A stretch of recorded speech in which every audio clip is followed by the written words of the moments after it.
Hey guys, it's Wahima, but just call me Wah. Melanated! Welcome to another episode of my Iyanla Fix My Life recap review. This is season 8, episode 4. We're still talking about the Mitchell brothers, and girl, this episode was amazing. So much healing is happening in the healing house. I'm actually really happy to see this really good work from Iyanla. Also, the story is pretty darn interesting, if I do say so myself. So I want to thank the Mitchell brothers and the Mitchell family for sharing this story with us, because I think that this might touch home for a lot of families in the United States and around the world. And I think it's important that people acknowledge when trauma has happened to them. Let's jump into it. No further ado. Let's get it going. Let's get it started. Next scene you're going to see me is none of this stuff on. And we're going to put some makeup on. All right, you guys, my face already has some moisturizer on it. I've done all my toning, my washing, my moisturizing, my eye cream, all that good stuff. So we're just going to jump on in to the makeup. I went and got my eyebrows done and she filled them in. So those are already done as well. Let's talk about this episode. This was good TV. You know, I felt like a lot of things got handled. I felt like the healing is moving forward with these brothers, and I'm really enjoying this. I'm really enjoying this. So this episode starts out with Iyanla cooking breakfast for the brothers. She's in the kitchen. She got herself a little bandana on. She's looking like somebody mama on a Saturday morning. And the boys are getting ready. They're upstairs having a conversation, kind of talking about, I think, where they are so far in the experience. And two of the brothers end up getting into a fight. You know, needless to say, one of the brothers is Marcus, and the other one is, I just can't remember these boys' names. One of the brothers is Marcus, and one of the brothers is the second to youngest brother. And they're having an argument about, you know, just behaviors that they've been having in the house, in the healing house. And one of the brothers is, you know, trying to tell Marcus that, you know, you are quick to anger, and, you know, I can pull back when I feel myself getting like that because I understand, you know, where your anger is coming from because I have the same thing. Marcus is just like, well, I don't see that, you know, I fall down a rabbit hole. So they're talking over each other, but you know, at least they're talking, right? And then all of a sudden, one of the brothers gets mad, and then Marcus gets mad, and then they're just like, don't touch me. And it just escalates from there. It escalates to the point where Iyanla has to jump in and say something. She's like, shut your mouth. And she's, you know, she's behaving like a mother. She's telling Marcus to be quiet. She's telling the other brother to be quiet. And they're both the same sort of force and energy, arguing with each other. And the youngest brother jumps in and he holds back Marcus, and it's like Michael's trying to hold back the other brother. And it's just this, you know, all of a sudden it turns chaotic. So crew, Iyanla, everybody comes in, breaks them apart, puts Marcus in one room, and then Iyanla takes the brother into a room and she has a conversation with him. And she says, where is this anger coming from? You know, what is it that you are feeling to cause this? So, you know, he explains himself, and then he talks about an experience of when he was 10 years old, already having comments made about his sexuality, already being pigeonholed and pegged and called the F word, the FAG word. And my heart just broke. I mean, I was literally crying within the first 10 minutes of watching this episode, because one of my criteria, and I've said this several times on this channel, I'm opposed to homophobia. I will not have that in my house. I will not have that in my family. No one's going to make my children, my nieces and nephews, no one is going to do that to my children in my house. And so I'm a firm believer in that. Like, people need to be loved and accepted for who they are, as long as they are not hurting anyone else and they are presenting themselves with love. So anyways, that's how I feel about that. Anyway, so broke my heart immediately. You know, I'm just like, that sucks. He's saying that he's been called that his entire life. He's been called that by his brothers. And he just, you know, just wants to be accepted. And he feels like he's not going to let that word or anyone say anything to him. It doesn't matter if someone can beat him up. He's going to be tough because you're not going to take advantage of him or make him feel less than. And I'm just like, oh, the strain of that, you know, like, it just broke my heart. It broke my heart. And so Iyanla, you know, got down to it and then went and talked to Marcus, and Marcus is saying how he just, this is what I'm getting. I think that Marcus feels responsible for the reason why his two younger siblings are gay. He feels like, I guess, if he had toughened them up, or if he wouldn't have let the sexual assault happen to them, I don't know if it happened to both of the younger brothers, but that that's why that they're like that. And I think he's fighting against that because he's frustrated in that. And I think that that is damaging because he's blaming himself for something that isn't his fault and that he doesn't need to be angry about. There's nothing wrong with being gay. There's nothing wrong with it. And the fact that he is harboring all this anger towards his siblings being gay and him not being quote unquote able to understand them is a falsity. Like he's harboring this because of false notions. And it just breaks my heart. So anyways, she gets the boys to get back together and she gets them they're able to talk to each other, and they have a really great moment where the younger brother says to Marcus, you know, I get to a place where I'm frustrated and I can't stop myself, and I know you get there too. I'm not saying that it won't happen again, but I'm saying I am sorry and I'm here for you and I'm here to listen. And Marcus says the same thing, you know, I don't understand you and I'm trying to, and I know that I, you know, get upset, but I love you. And, you know, I'm just like so proud of these men. I'm so proud of them. I'm so proud of their ability to take in what's happening, recognize it, maybe not in the moment when they're about to pop off, but at least at some point recognizing the situation. And that's the most important thing, like recognizing it, you know, it really made me happy. And then they all sat down at the table and she served them, and they were just, you know, talking about the experience, how they all felt in that moment with them arguing. And Iyanla tries to give them some tools and some tactics to be able to, you know, to really like delve into what happened and why the brothers got into an argument and how they're going to move on from there. The brother who got into the fight with Marcus starts to cry, and he's just like, you know, saying that basically he just wants to be accepted. Like he wants a house, he wants a car, he wants a family, you know, he wants all these things that I guess to him represents acceptance by his family. And he starts to cry, and Iyanla goes to him and says that you can have anything you want, you just have to want it and try. I mean, it's not just as simple as that, right? You obviously have to like do the hard work and figure it out. But like, I mean, and Marcus even explains that he thinks that he's the dumber of them, that he's the one who can't do all that because he doesn't have the tools and he's not smart enough, and that the rest of his brothers are smart and they can get out and they can do better. And, you know, Iyanla has to tell them like, no, you know, you are just as smart as them. You have the same information as them. You just have to learn to take the information and the tools that you were given and use them to your advantage and figure out how to be there, you know, for you and your children. There's the brother who has the dreads that are in cornrows. He was talking about how, you know, he had to have a conversation with his, I think, girlfriend or wife about, you know, how he felt after the brother Miguel died. And how he was going to go out and try to figure out who the guys were that did it and rectify the situation. But having the conversation with his girlfriend and with his daughter right there, having that conversation of like, you can't go out, you know, we need you. Your family needs you. We need you. And how powerful that was for him, and how he feels like every day he's struggling to do the right things, to make the right decisions, and to be better than his parents and be better than the people around them.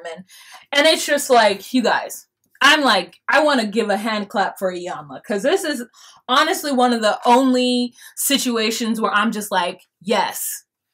Normally I'm so frustrated and stressed out, but this was such a good, the brothers are just taking it in, and I'm just so happy that they're ready to heal, you know? And then they move on to where they're playing a game of bingo where they talk about, you know, all the things that have happened to them. Like, how many of you guys feel abandoned? How many of you guys feel abused?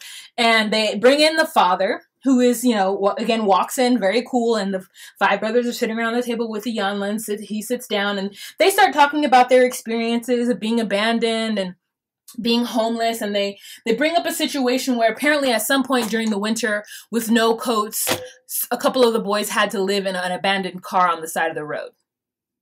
And the father is just like, did nobody tell me? I didn't know this. How come nobody said anything? And she's like, it's not their job to run around telling you every single thing that's happened to them in their lives. Like, they don't think you care. Like, you abandoned them. You let the system take them. You didn't figure out what you needed to do to get them back. And they're telling you that they lived in a car.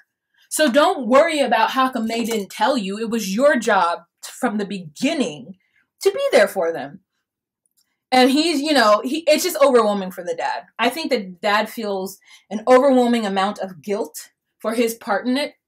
than I think the mother, which we'll get to the mother when we get there. They're having the game of bingo. They're talking about how they were homeless. They're talking about how they feel. And Michael, who is the eldest of the 7 brothers, says that he feels that his brothers don't acknowledge him or take him seriously. Like, they just ignore him. And Iyanla agrees. Iyanla says that she's watched them do that. And they're saying that they're doing it to protect him.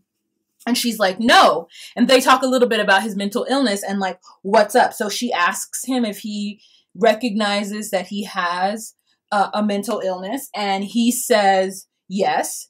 And that, does he know what it is? And it's not that it's a mental illness. Because to me, the fact that he could even say that he feels like nobody listens to him lets me know that it's not a mental illness. He just got a learning, there's just a, what is it called? Like it's not a learning curve.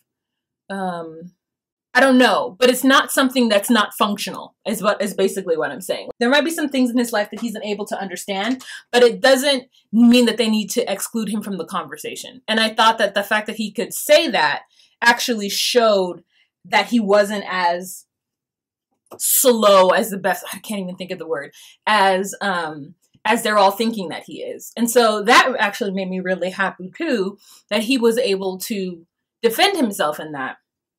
And then, you know, Dad's there listening to the fact that nobody really knows what's up with Michael because, you know, Dad didn't do his job and even try to figure out what was up with Michael. Didn't try to get him any help. Didn't try to, like, you know, name the issue so that they could put a name on it and figure out a way to fix it. Nothing.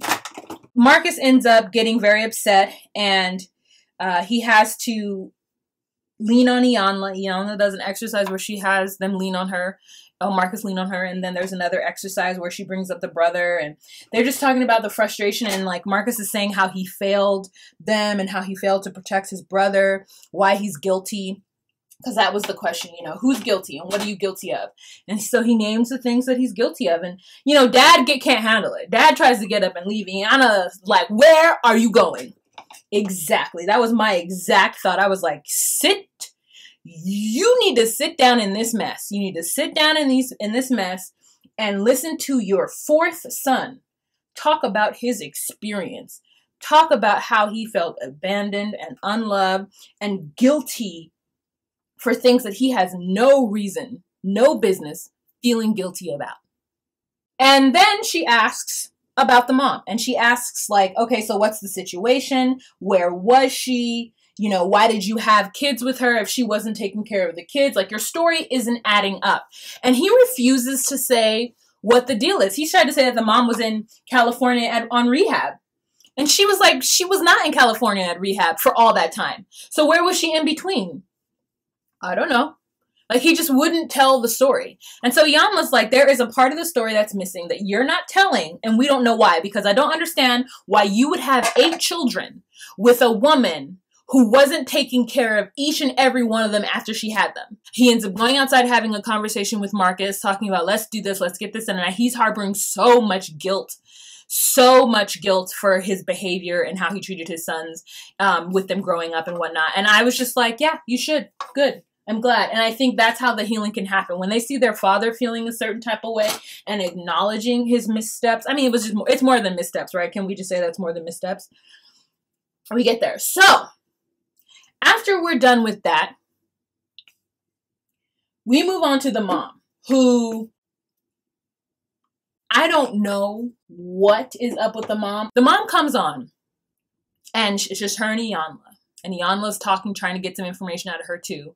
Saying, you know, where were you? Why did you have these many children? You know, what's the situation? She said, I was smoking crack. Like, I was on crack cocaine.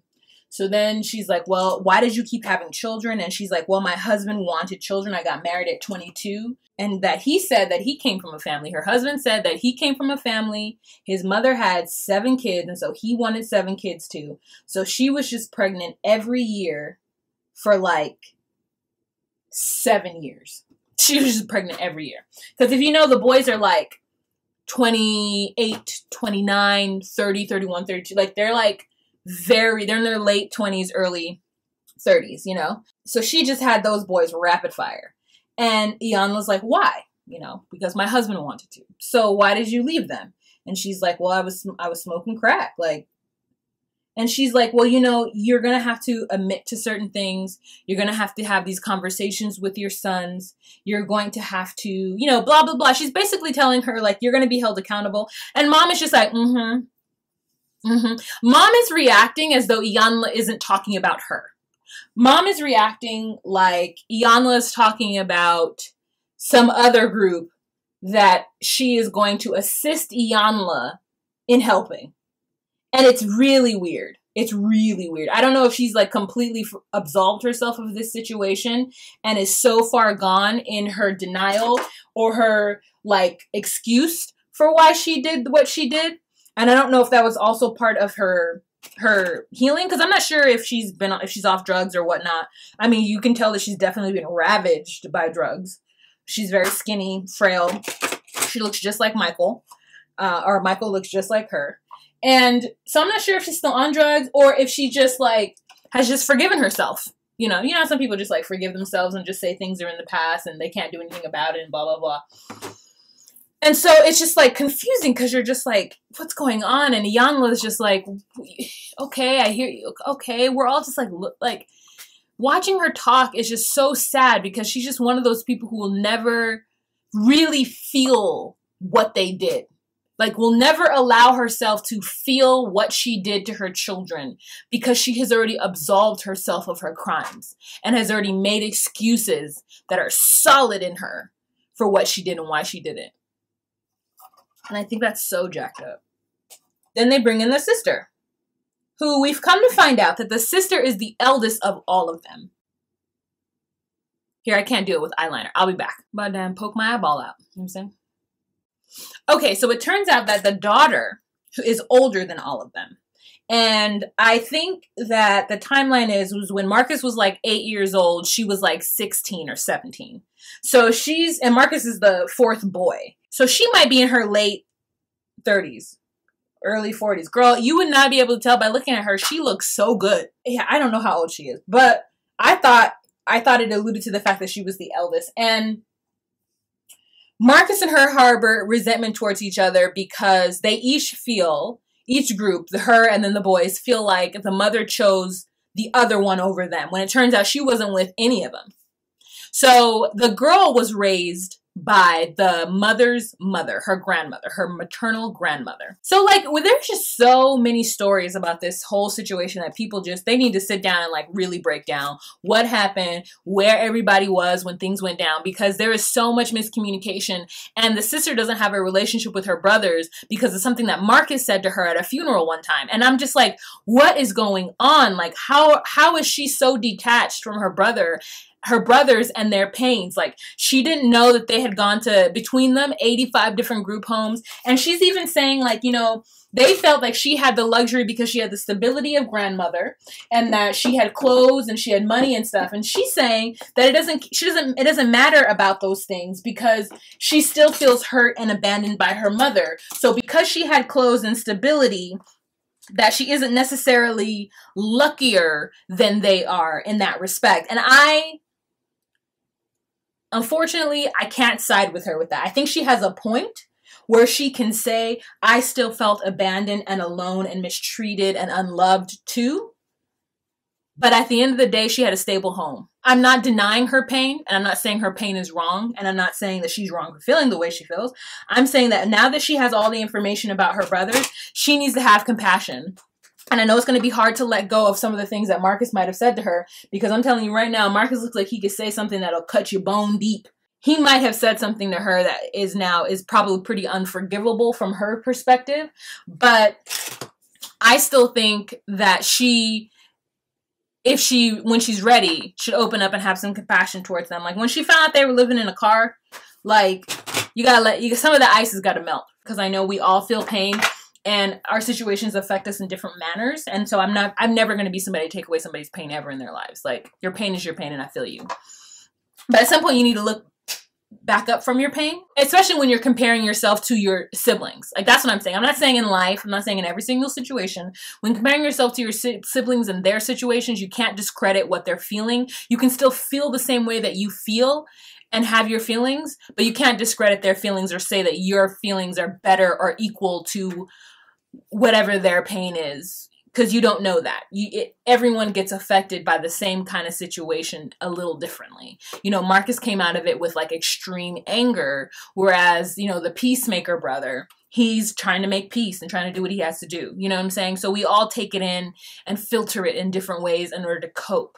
I'm ready to be pissed off and frustrated at the mother, because like, I'm like, what did your mother do to you that caused you to have 8 children and abandon every last single one of them? Like, I understand that people, when they're in a cycle of abuse and when they don't have good parentage and they don't have people around to show them how to love, like, I understand how you could do that accidentally.